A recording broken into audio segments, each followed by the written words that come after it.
त्यागर दीप केबे लिभिनी कि लिभिबनी देश प्रेमर नदी केबे सुखेनी कि सुखिबनी देश प्रेमर नदी केबे सुखेनी कि सुखिबनी शहीद मानकर बलिदान रहिब सर्वदा अमर आम देशर गौरव हेबे जुग जुगान्तर। नमस्कार मो अष्टम श्रेणी कविता छात्री प्रतिज्ञा साहू सम्माननीय सभापति महोदय मोर पूज्य पूज्य गुरुमावृंद एवं एठारे उपस्थित हमर समस्त बड़ साथी माने हमर सहकर्मी वृंद आज मैं जो विषय ऊपर मोर मत उपस्थापन करबा जाउछि से विषयटी होछि स्वाधीनता दिवस हमर गर्व।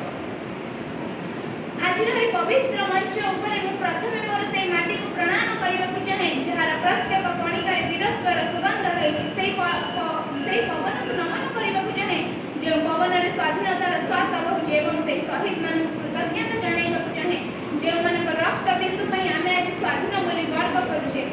आज मु वक्तव्यर प्रथम शब्द समर्पण करूछी से पुण्य भूमि देवभूमि ज्ञान भूमि भारत माता पाद पद्म रे।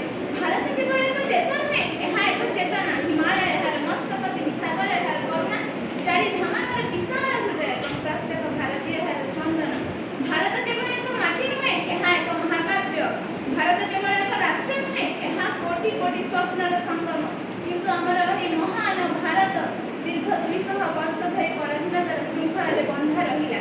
ସେହି ସମୟରେ ଭାରତର ଧନ ସମ୍ପଦ ଲୁଟାଗଲା ସ୍ୱାଭିମାନକୁ ଆଘାତ କରାଗଲା ଏବଂ ସ୍ୱାଧୀନତାର ସ୍ୱରକୁ ଦମନ କରିବାର ଅନେକ ପ୍ରୟାସ କରାଗଲା। କିନ୍ତୁ ଇତିହାସ ସାକ୍ଷୀ ଯେ ଯେଉଁ ଜାତିର ହୃଦୟରେ ଥରେ ମାତ୍ର ସ୍ୱାଧୀନତାର ଜ୍ୱାଳା ପ୍ରଜ୍ୱଳିତ ହୁଏ ନା ସେ ଜାତିର ଶକ୍ତିକୁ କୌଣସି ଶକ୍ତି ଦମନ କରିପାରେ ନାହିଁ।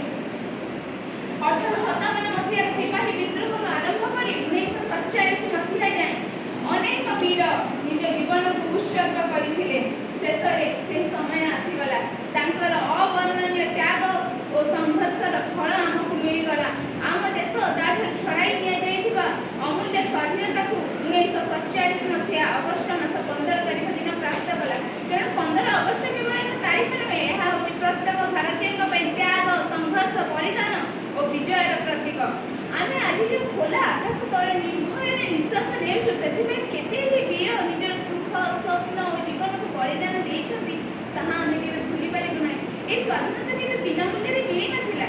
ଏଥିପାଇଁ କେତେ ଯେ ମା ନିଜ ପୁଅକୁ ହରାଇଥିଲେ କେତେ ଯେ ସ୍ତ୍ରୀ ନିଜ ସ୍ୱାମୀକୁ ହରାଇଥିଲେ କେତେ ଯେ ପରିବାର ନିଜର ସୁଖମୟ ଜୀବନକୁ ତ୍ୟାଗ କରି ଦୁଃଖ ବିଳାସକୁ ଆପଣେଇ ନେଇଥିଲେ ତାହାକୁ ବର୍ଣ୍ଣନା କରିବା ପାଇଁ ମୋ ମଧ୍ୟରେ ଶକ୍ତି ନାହିଁ ଅର୍ଥାତ୍ ତାହା ଅବର୍ଣ୍ଣନୀୟ। କିନ୍ତୁ ଏମିତି ଗୋଟେ ପ୍ରଶ୍ନ ଉଠୁଛି ଯେ ଯଦି ଆପଣ କାଲି ସକାଳେ ଉଠି ଦେଖନ୍ତି ଯେ ଆପଣ ପରାଧୀନ ତେବେ ଆପଣ କିପରି ଅନୁଭବ କରିବେ? କ'ଣ ଆପଣଙ୍କ ହୃଦୟରେ ଦୁଃଖମୟ ଭାବନା ଆସିବ ନାହିଁ? ଏହି ପ୍ରଶ୍ନର ଉତ୍ତର ହିଁ ପ୍ରକୃତ ସ୍ୱାଧୀନତାର ମୂଲ୍ୟ ବୁଝାଇଦିଏ। ପ୍ରକୃତ ସ୍ୱାଧୀନତା କେବଳ ବିଦେଶୀ ଶାସନରୁ ମୁକ୍ତ ହେବା ନୁହେଁ ଜାତି ଧର୍ମ ବର୍ଣ୍ଣ ଲିଙ୍ଗ ନିର୍ବିଶେଷରେ ବଞ୍ଚିବା ହିଁ ତ ହେଉଛି ପ୍ରକୃତ ସ୍ୱାଧୀନତାର ମୂଲ୍ୟ। ତେଣୁ ମୁଁ ଦୃଢ଼ତାର ସହିତ କହିପାରିବି ଯେ ସ୍ୱାଧୀନତା ଦିବସ ହେଉଛି ପ୍ରତ୍ୟେକ ଭାରତୀୟଙ୍କ ପାଇଁ ଗର୍ବ ଓ ଗୌରବର ବିଷୟ। ଯେଉଁ ଭାରତ ପୂର୍ବରୁ ଶୃଙ୍ଖଳାର ଡୋରିରେ ବନ୍ଧା ରହିଥିଲା ସେହି ଭାରତ ଆଜି ନିଜ ସ୍ୱପ୍ନକୁ ଆକାଶରେ ଉଡ଼ାଉଛି। ଏହା ହିଁ ତ ହେଉଛି ପ୍ରକୃତ ସ୍ୱାଧୀନତାର ଶକ୍ତି ଓ ମୂଲ୍ୟ।